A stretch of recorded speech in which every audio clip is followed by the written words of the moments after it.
ce jour, vu les décrets du 30 janvier 1940 portant code pénal congolais tel que modifié et complété à ce jour, vu la loi numéro 10/010 du 27 avril 2010 relative au marché public, vu le décret loi numéro 017/2002 du 3 octobre 2002 portant code de conduite de l'agent public de l'État, vu le décret numéro 10/22 du 2 juin 2010 portant manuel de procédure de loi relative au marché public, la Cour constitutionnelle siégeant en matière répressive en premier et dernier ressort, le ministère public entendu en ces réquisitions. Dit irrecevable la requête en réouverture des débats introduite par les prévenus Globler Christo Stéphanous. Reçoit les déclinatoires des compétences soulevées par les prévenus Matata Pogno-Mapon Augustin et Globler Christo Stéphanous, mais les dit non fondées. En conséquence, le rejette et se déclare compétente. Reçoit, mais dit non fondées, les fins de non-recevoir tirées de l'irrécevabilité de l'action mue par le ministère public, soulevée par le prévenu Matata Pogno-Mapon Augustin, en conséquence, les rejette.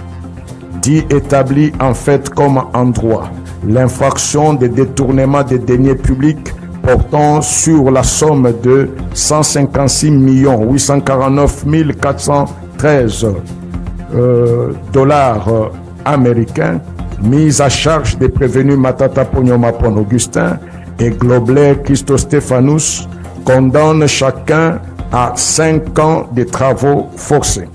Dit établi en fait comme en droit l'infraction de détournement de la somme de 89 millions de dollars américains mise à charge des prévenus Matata Pogno-Mapon Augustin et Mutombo Mwananyembo Deogracias, et en conséquence condamne chacun à 5 ans de travaux forcés.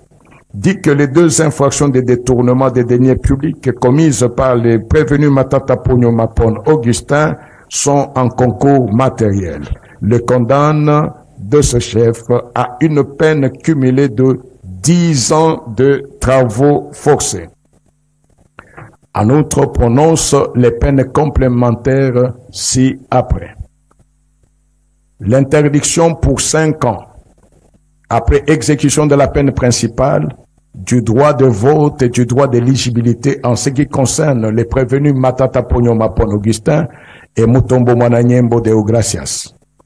L'interdiction d'accès aux fonctions publiques et para-étatiques, quel qu'en soit l'échelon à charge des mêmes prévenus Matata Pogno-Mapon Augustin et Mutombo Mwananyembo Deogracias. La privation du droit à la condamnation et à la libération conditionnelle et à la réhabilitation à charge des prévenus Matata Pogno-Mapon Augustin et Mutombo Mwananyembo Deogracias. L'expulsion définitive du territoire de la République démocratique du Congo après l'exécution de la peine à charge du prévenu Globler Christo Stéphanous. Ordonne la confiscation des biens au prorata de la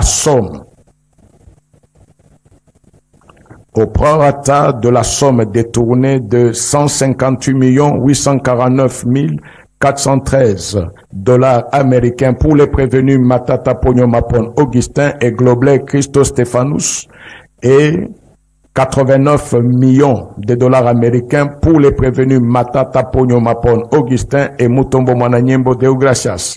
Condamne chacun des prévenus au tiers des frais d'instance payables dans le délai légal. À défaut, ils subiront une contrainte par corps de 30 jours.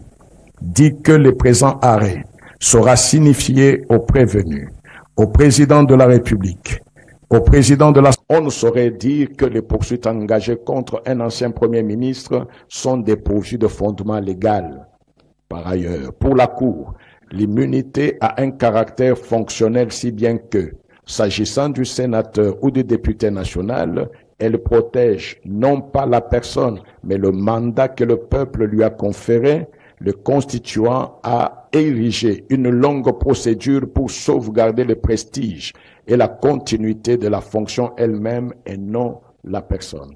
De ce point de vue, la Cour juge non pertinente l'évocation de l'article 166 de la Constitution et l'exigence de la convocation du Congrès, les prévenus n'exerçant plus au moment de la présente action les fonctions de Premier ministre, fonctions que protège cette disposition constitutionnelle, mais que ce sont les faits qui lui sont reprochés, qui ont été commis pendant qu'il exerçait la dite fonction.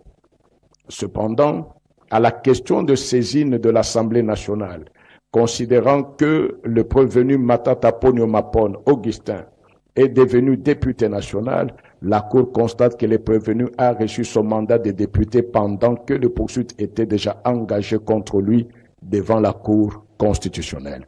Il est fondamental de rappeler que le régime des immunités parlementaires ne saurait être invoqué de manière absolue ni en dehors du contexte clairement défini par la Constitution. En effet, l'article 107 de la Constitution de la République démocratique du Congo prévoit que les immunités s'appliquent aux faits commis pendant l'exercice du mandat parlementaire. En fait, le sens des immunités parlementaires réside dans la protection de l'indépendance et de la liberté des parlementaires dans l'exercice de leur mandat. Elles ne sont pas un privilège personnel, mais une garantie institutionnelle pour assurer le bon fonctionnement du Parlement dans un régime démocratique. Or, les faits reprochés au prévenu Matata Ponyo Mapon Augustin sont antérieurs à son accession à la qualité du député national. Par conséquent, l'immunité parlementaire ne saurait constituer un obstacle aux poursuites judiciaires engagées contre des actes posés alors qu'il exerçait les fonctions de Premier ministre. À ce sujet, il ressort des éléments du dossier que, par la décision numéro 006-CAB-PDT-Sénat-MBL-HFM-EBD 2001 du 5 juillet 2021, le bureau du Sénat avait autorisé les poursuites et levé les immunités du prévenu Matata Ponyo Mapon Augustin. De même, par sa lettre numéro 285 du 20 juin 2023, le président du bureau du Sénat avait signifié au procureur général, près la Cour constitutionnelle, que le prévenu Matata Ponyo Mapon Augustin était toujours à la disposition de la justice, d'autant plus qu'aucune décision judiciaire n'avait été rendue et portée à la connaissance du Sénat. Ainsi, pour le bureau du Sénat, la décision du 5 juillet 2021 restait en vigueur pour autant que le dit prévenu avait déjà perdu ses immunités. Pour la Cour, comme l'affirme le professeur Raphaël Nyabirungu Mwene Songa, nous citons, « En dehors des sessions, toute poursuite est soumise à l'autorisation préalable du bureau de la chambre à laquelle il appartient. Mais cette autorisation n'est plus requise dans les cas ci-après. Lorsque la poursuite est consécutive au flagrant délit, lorsque la poursuite intervient dans une procédure déjà autorisée par la plénière de l'Assemblée nationale ou du Sénat. » Voir professeur Nyabirungu Mwene Songa dans son traité du droit pénal général congolais aux éditions universitaires africaines, Kinshasa, de 2007, à la page 243. Cette autorisation est définitive et irrévocable, tant que l'action publique n'a pas été éteinte. Elle n'est pas affectée par le renouvellement du mandat parlementaire, ni par le passage d'une chambre à une autre. En d'autres termes, l'élection à un nouveau mandat ne remet pas en cause les actes régulièrement accomplis, notamment la levée antérieure de l'immunité. En outre, la Cour réconforte sa position en se référant au raisonnement de la Cour européenne des droits de l'homme dans son arrêt du 16 novembre 2006 dans l'affaire Salkidis contre la Grèce, en ce que la restriction du droit au droit d'accès à un tribunal induite par l'inviolabilité parlementaire n'est pas justifiée lorsque les actes incriminés ne sont pas liés avec des fonctions parlementaires au sens strict. Il n'y a donc pas besoin d'une nouvelle levée d'immunité car la procédure judiciaire est déjà pendante et la nouvelle qualité ne purge pas les actes passés. Cette position est fondée sur les principes de continuité de la procédure judiciaire et de la non-rétroactivité des immunités. Dès lors, la Cour juge que le procureur général n'avait plus une obligation de demander une autorisation quelconque, étant donné que le prévenu est devenu député national pendant que le poursuite était déjà engagé en son encontre. Elle en infère que la procédure engagée ne saurait être affectée rétroactivement par l'immunité entachée à la fonction acquise ultérieurement au procès en cours. Give a morning pause, information pour éclairer et changer les choses.